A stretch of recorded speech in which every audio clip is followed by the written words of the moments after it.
నమస్తే, welcome to great Andhra. మనతో పాటు ఉన్నారు సీనియర్ పొలిటికల్ అనలిస్ట్ జిఆర్ మహర్షి గారు. నమస్తే సార్. నమస్తే అమ్మా. సార్, ముందు నుంచి అనుకుంటున్నట్లుగానే తెలుగుదేశం జనసేన అలయన్స్ ఈ టికెట్లు ఎప్పుడైతే చెప్పారో ఇంత అని అసమ్మతులు మొదలైపోయినాయి. ఒక పక్క ముఖ్యంగా చూస్తే కనుక ఈ రోజుకున్న అప్డేట్ మనకి శంకర్ యాదవ్ గారికి తంబలపల్లిలో ఆయన టికెట్ రాలేదని చంద్రబాబు ఇంటి ముందే చాలా గోల చేశారు. ఇంకో పక్క కాకినాడ పిల్లి అనంతలక్ష్మి అనుచరులు కూడా అక్కడ గొడవ కనిపించింది. వీటినన్నిటిని ఎలా హ్యాండిల్ చేస్తారంటారు? చంద్రబాబు గారు ఏం చేస్తారంటే 5 ఏళ్ళు ఒకరితో చాకరీ చేయిస్తారు. చాకరీ చేయించిన వాడు ఆ ఇల్లు తనకే అనుకుంటాడు. ఆ పాపం ఆ ఇటుకలు వేసి కడతాడు, ఏవో అవసరాలు పడతాడు. హఠాత్తుగా ఒక బాగా డబ్బులు ఉండేవాడిని తెచ్చి ఆ ఇంట్లో గృహప్రవేశం చేయిస్తాడు. అంటే ఇది అన్ని పార్టీల్లోనూ జరిగేదే. చంద్రబాబు కొంచెం అన్ఎక్స్పెక్టెడ్ షాకులు ఇస్తాడు. శంకర్ యాదవ్ని అంత మునుపు కాంగ్రెస్లో ఉన్నాడు ఆయన, తర్వాత టీడీపీలోకి తెచ్చుకున్నారు వీళ్ళు. శంకర్ యాదవ్తో 10 ఏళ్లుగా తంబలపల్లిలో పార్టీ కార్యక్రమాలు నిర్వహిస్తున్నారు.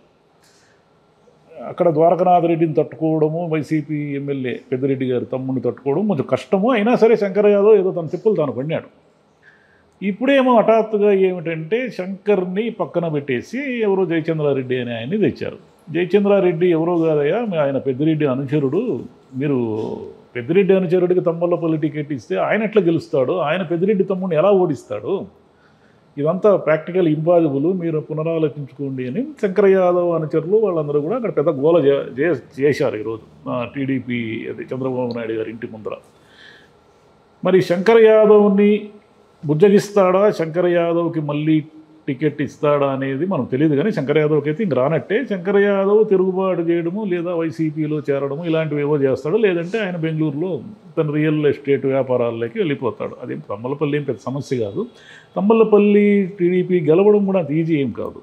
ఎందుకంటే వీళ్ళు పెద్దిరెడ్డి రామచంద్రారెడ్డి సొంత సోదరుడే ద్వారకనాథ్ రెడ్డి అక్కడ ఉంటాడు కాబట్టి ఎమ్మెల్యేగా అతను తట్టుకొని వీళ్ళు నిలబడడం అనేది, ఈ జయచంద్రారెడ్డి అనే ఆయన కొత్తగా డబ్బులు ఉండొచ్చు, డబ్బులు విషయం కాదు. డబ్బులు ఉన్నా కూడా అక్కడ ఉన్న నియోజకవర్గంలో ఉన్న అన్ని గ్రామాల్లో పరిచయాలు ఉండాలి, పోలింగ్ నిర్వహణ తెలిసి ఉండాలి. ఇవన్నీ ఉంటే తప్ప వీళ్ళని తట్టుకోలేరు.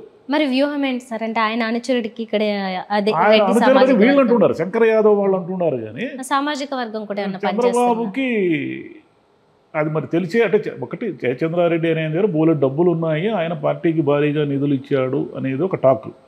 ఈసారి డబ్బులు ఉన్న వాళ్ళకి ఈయన భారీగానే టికెట్లు ఇస్తున్నాడు. ఎందుకంటే డబ్బులు చాలా అవసరం. ఒకటి పార్టీకి అవసరము, 2 అక్కడ ఖర్చు పెట్టుకోవడానికి వాళ్ళకి డబ్బులు ఉండాలి. అప్పుడు శంకర్ యాదవ్ అనే అతని దగ్గర పార్టీకి ఇచ్చేన్ని డబ్బులు, తాను నిలబడేన్ని డబ్బులు ఉన్నాయో లేదో మనకు తెలియదు. ఆయనకంటే డబ్బుల విషయంలో మాత్రం జయచంద్రారెడ్డి మెరుగైన క్యాండిడేట్ అని చంద్రబాబు నమ్మాడు కాబట్టి ఇప్పుడు నిలబెట్టాడు. సరే, తంబలపల్లి అనేది చంద్రబాబు కూడా డౌట్ సీట్. అన్లెస్ వైసీపీని ఓడించి తీరాలి అని జనంలో పిచ్చి ఉప్పిన లాంటి వేవులు వస్తాయి అప్పుడప్పుడు.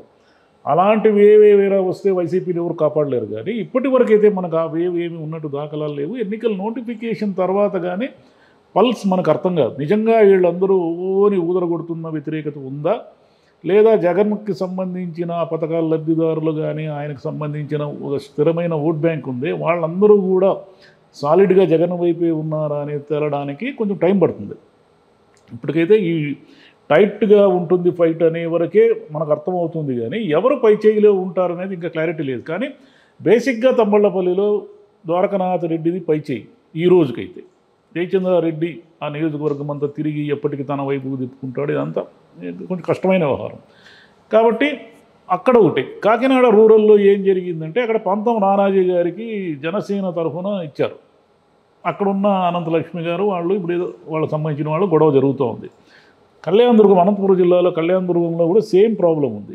అదేమిటంటే అక్కడున్న ఉమామహేశ్వర నాయుడు, హనుమంతరాయ చౌదరి అని 2 లీడర్లని ఇంతకాలం పార్టీలో పనిచేయించుకొని ఇప్పుడు ఉన్నట్టుండి ఎస్ఆర్ కన్స్ట్రక్షన్ సురేంద్రబాబు గారికి టికెట్ ఇచ్చారు.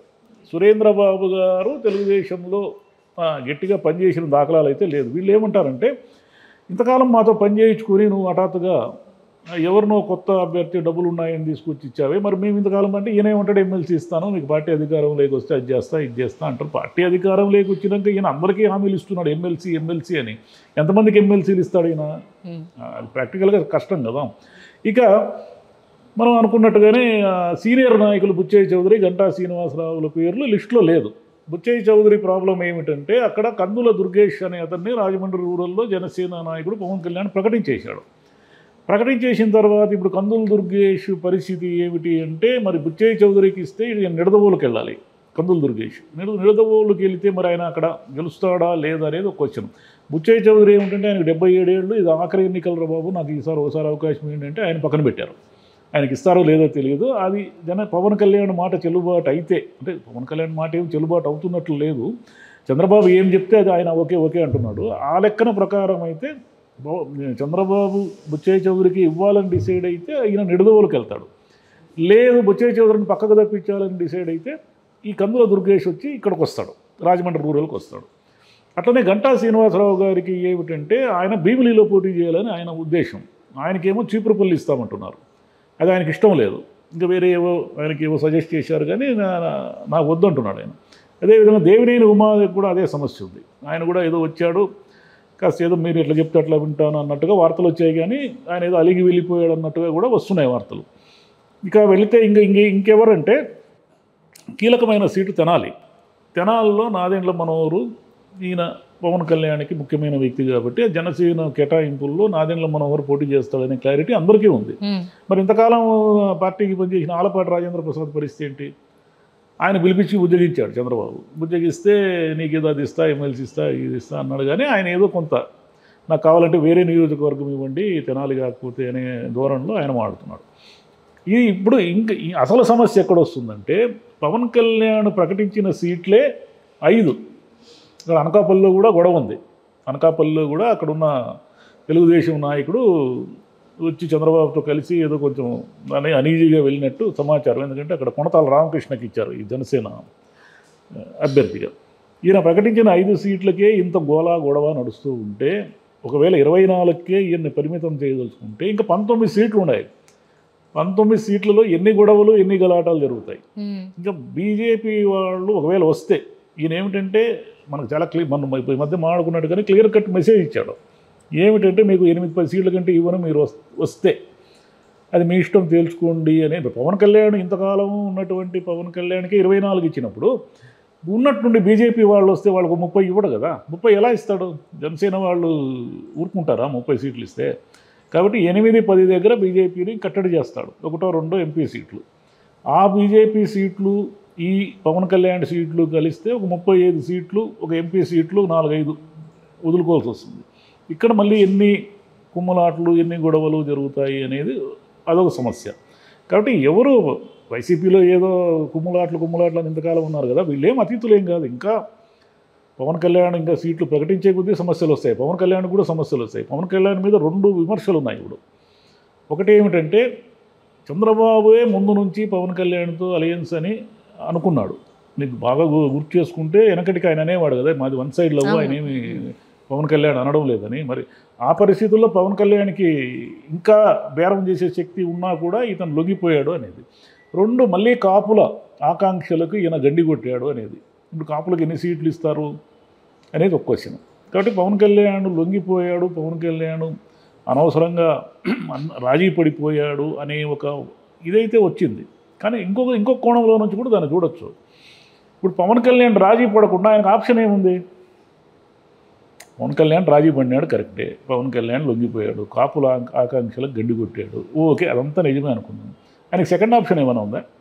అంటే ఇండిపెండెంట్గా జనసేన పోటీ చేస్తే బ్రహ్మాండంగా గెలుస్తుందని ఎవరైనా హామీ ఇవ్వగలరా? దానివల్ల ఏ ప్రయోజనం లేదు. ఎందుకంటే ఇండిపెండెంట్గా జనసేన పోటీ చేస్తే ఈజీగా వైసీపీ గెలిచిపోతుందనే భయం చంద్రబాబులో ఉంది. కాబట్టి ఇప్పటికిప్పుడైతే కాపు నాయకులు చేసే విమర్శలు అర్థం లేదు. ఎందుకంటే ముద్రగడ పద్మనాభం గారు కానీ లేదా హరిరామ జోగయ్య గారు కానీ వాళ్ళు ఈ రాష్ట్రంలో కాపునాడును నడపగలిగారా? కాపుల ఆకాంక్షలు నడపగలిగారా? లేదు కదా. వాళ్ళ నియోజకవర్గాల్లో గెలుస్తారో లేదో తెలియని పరిస్థితుల్లో పవన్ కళ్యాణ్ విమర్శించడం వల్ల కూడా ఏ ప్రయోజనం లేదు.